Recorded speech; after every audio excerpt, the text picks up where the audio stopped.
Hi guys, Pastor Jomeldy here. I pray that this sermon will encourage you and deepen your faith. Kung na-bless po kayo sa message nito, please like and share and tag someone and let's spread the word about the goodness and love of our God. Mabuhay po.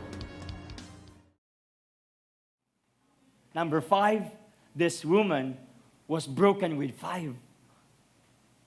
This woman was broken with 5. There are questions I have to raise dito sa story po na to. Maganda po pag nagbabasa tayo ng Bible ay nag-i-scrutinize tayo. We criticize the text, we scrutinize the text, we probe the text. At isa sa mga questions na tinanong ko po dito, bakit 12 noon nag-igib yung babae? Bakit gusto ng babae na mag-igib siya during kainit-initan at kasagsagan ng tanghaling tapat? Diba? Sabi ko nga po, sayang yung sunscreen ninyo, sayang yung belo ninyo, sayang yung kojic ninyo, o yung chin-chans ninyo, whatever. But imagine this woman. Sino dito mag-iigib ng madaling araw, ay, ng tanghaling tapat? Wala. Ako, ayoko ha. Gusto ko madaling araw kasi hindi nga... But this is one of the questions I have to ask myself. Bakit 12 noon nag-igib? Hindi kaya itong babaeng ito ay umiiwas sa chismis. Dahil nagkaroon siya ng 5 asawang lalaki. Or maybe, umiiwas kaya ito sa pagja-judge ng mundo. Or maybe, she's hiding something. Maaring may tinatago itong babaeng ito. Di ba ganun tayo minsan? Kapag nagkamali tayo ng maraming beses, we're trying to hide those mistakes. The reason we're not going out kung sa kailan at saan maraming tao. At ayaw nating ipakita yung kainahan natin. But one thing I realize is this. Praise God, there is grace in humanity. There is grace for humanity. Broken with 5. Kaya siguro siya nag-igib at 6 hour, which is 12 noon, kasi ayaw siyang pag-usapan ng mga taong kasama niyang mga mare. Siguro tatanungin na naman siya, Mare, balita ko na 5 yung asawa mo, tapos ngayon may kalipin ka daw. Which is mamaya, babasahin natin yon. Yes, the answer to that question is maybe she's hiding something dahil broken siya sa 5 lalaki. But look at this, verse 16 and 17. Jesus said to her, "Go call your husband and come here." The woman answered him, "Right now, I have no husband." Jesus said to her, "You're right in saying, I have no husband, for you have had 5 husbands, and the one you now have is not your husband. What you have said is true." Imagine the brokenness of this woman. 5 lalaki na po yung dumaan sa kanyang buhay. Broken siya maybe, or hindi ko alam, judge siya maybe. But the 6th man she has now ay hindi sila kasal at kalibin niya. In layman's term. Hindi sila legal. Kalibin lang niya itong pang-anim na ito. But imagine the love she was longing. Maybe she was longing for validation. Maybe she was longing for love. Tapos 5 lalaking dumaan sa kanya, walang nangyayari. Tapos, she was fighting for love. Puso, sabi niyo, puso, fighting for love. I'm fighting for love. Imagine this woman, kung kayo po itong babaeng ito. Di ba nung first time na in love ka, Mel, sabi mo, Lord, todo na to. Last na to. Itong magiging jowa ko ngayon, this will be the last. Di ba sobrang idealistic mo, ginawa mo pa ng thesis, di ba? Nilibre mo pa, di ba? That was your testimony. I can still remember that. You were so idealistic. I love you, hon. Di ba? Sana may kahan, di ba? Imagine the first time this woman was in love. But all of a sudden, those dreams were shattered. Second woman. Okay, Lord, nagkamali ako pero I believe one more chance. Popoy at Basha to. Iniiwan tayo ng mga taong mahal natin. Dahil may mas darating na the best. Malabas na yung pagka-artista ko ah. Imagine the second guy. Imagine the second guy. So she was still longing for that love. She was still longing for that validation. She was still longing for that true love. And then after this guy, nung pangalawa, nag-break ulit. Pangatlo. Imagine sa pangatlo. I'll try it again. Baka hindi lang sila para sa akin. Pero itong pangatlo, ito na yon. Break up. Pang-apat. Imagine yung pang-apat. That she started questioning her identity, her value, her worth. Mahal ba talaga ako ng tao at kamahal? Mahal ba talaga ako? Kasi bakit pang-apat na to at wala pa rin nangyayari? And then fifth guy came. I don't know. That was the word. I don't know. Hindi ko alam, Lord, kung siya ba talaga to, baka umalis nito. Kasi lahat naman ng minamahal ko umaalis. And here's the thing. And here came the sixth man of her life. And this sixth man of her life, she's now hiding him. Tinatago na niya. The first, second, and third, this woman, she was fighting for them, but right now, yung ika-anim, she was hiding this man. From fighting to hiding. Imagine the brokenness. Imagine the frustration of this woman. Diba? Madalas kapag pumapalya na po tayo, ang tendency natin ay itago yung mga weakness natin.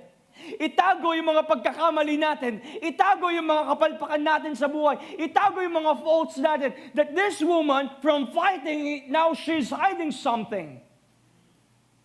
But I want to tell you this, that healing happens when we're willing to expose the worst parts of our lives.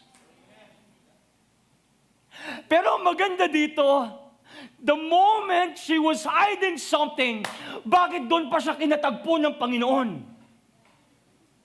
At 12 noon, na walang nag-iigib, walang magchichismis sa kanya, and this signifies walang pinipiling oras, walang pinipiling pagkakataon, walang pinipiling lugar para pagalingin at buuin at mahalin ka ng Panginoon dahil He can meet you everywhere and every time. So from fighting to hiding, the healing happens when we're willing to expose the worst parts of your lives, of our lives. Now, kung nanonood po kayo, for example, ginawang pelikula ito, John chapter 4, ang title, anong title ninyo? Ang dakilang kabit? Dahil 5 naging asawa? Ang dakilang sawi? Maybe? Number 4, siguro ito ang judgment ninyo. Fornicator siguro siya. Number 4, fornicator siguro siya.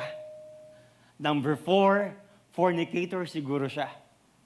Siguro itong babaeng ito, malandi. Siguro itong babaeng ito, adulterer, at hindi kontento sa isang lalaki, kaya iniiwan ng 5 lalaki. At ngayon, may ka-live-in. Hello? May ka-live-in ngayon. Fornicator to. Adulterer ito. Kung ikaw ang mag-judge dito sa babaeng ito, yun ang sasabihin natin, tama? Kung titignan natin, grabe naman itong babaeng ito, 5 na naging asawa, tapos may ka-live-in pa ngayon, siguro adulterer siya, siguro fornicator siya. But right now, this is my favorite part. This is the climax. Gusto kong maging attorney nitong babaeng ito. Pwede ba? Gusto kong maging attorney. In verse 18, let's proceed to verse 18. Basahin natin. For you have had 5 husbands, and the one you now have is not your husband. What you have said is true. This verse has pack of truths. Verse 18, for you have had 5 husbands, and the one you now have is not your husband. What you have said is true. Let me defend this woman. Yung mga points mo kasi sa buhay natin na parang may nangyari lang sa kanya maraming bagay, paulit-ulit na nangyari, ginajudge natin siya, tama? Let me defend this woman. Kung titignan natin itong verse na ito, ang sabi rito, husbands. Sabi dito, husbands. Hindi po sinabi na concubines. Ibig sabihin, legal yung 5 husbands na yun. Ibig sabihin, hindi siya kabit. Ibig sabihin, hindi siya adulterer. Ibig sabihin, hindi siya pinulot lang or dinampot lang sa kung saan-saan. But binanggit po dito, 5 husbands. It means they were legal. Legal kasi asawa hindi naman. And she had 5 concubines. Pero binanggit dito ay word na husbands. Ibig sabihin, legal. Pag ikaw, kinasal ka, Kuya JB, di ba nung kinasal ka, ang tawag ba kay Ate Melaine ay concubine? Sinong concubine mo ngayon? Hindi. Sinong asawa mo ngayon? Si Melaine. Bakit naging legal? Kasi kinasal kayo at inaprobahan ng gobyerno at maraming mga witnesses, nandun ako noon. So, it was legal. And second one is, I want you to get this context. During their time, ang kultura po nila ay patriarchal culture. Pag sinabi natin patriarchal culture, ang mas dominante ay ang mga lalaki. So, ibig sabihin, silang nagtatrabaho, they call the shots, and by the way, ang mga lalaki lang po noon, during that time, ang may karapatan na mag-divorce sa mga babae. Walang karapatan na mag-divorce ang mga babae during that time, ang mga lalaki lang. So, paano magiging fornicator, adulterer, at nagre-reject ng mga lalaki itong babaeng ito is ang mga lalaki lang during that time ay may karapatan na mag-divorce. And look at this, in the law of Moses, patriarchal culture, in the law of Moses, for example, si Joshua ay kapatid ko, meron akong asawa, namatay ako. Ngayon, yung asawa ko saan napupunta? Papaligawan ba ng ibang tao? No. Ipapasa ko sa aking kapatid. Kung wala akong kapatid, ipapasa ko sa aking pinsan na lalaki. Kung wala akong pinsan na lalaki, sa pinakamalapit na kamag-anak. So, ibig sabihin, hindi siya kung saan-saan lang, hindi siya patutot, hindi siya, alam niyo yun, saan-saan lang pinupulot. At ito ba malupit? In the law of Moses, if you're going to read Leviticus, kapag naging adulterer ka at nag-commit ka ng adultery, you will be stoned to death. Tama? Remember John 8? That woman who committed adultery. Hey, Jesus, we call this woman committing adultery. What do you say? Babatuhin na, but because Jesus was good, was intellectual, nabuhay siya. So, imposible naman na 5 beses nagkamali itong community and napakabatas nila na nag-commit ng adultery tapos hindi pa binato at in-stone to death. Imposible yun, but here's the thing, buhay pa tong babaeng ito. Ibig sabihin, legal yung mga asawa. My point? My point? Imposibleng 5 beses pinalampas ang pagiging adulterer niya. Here's my 2 questions. Could it be possible na hindi immorality yung nangyari? This is the dagger question.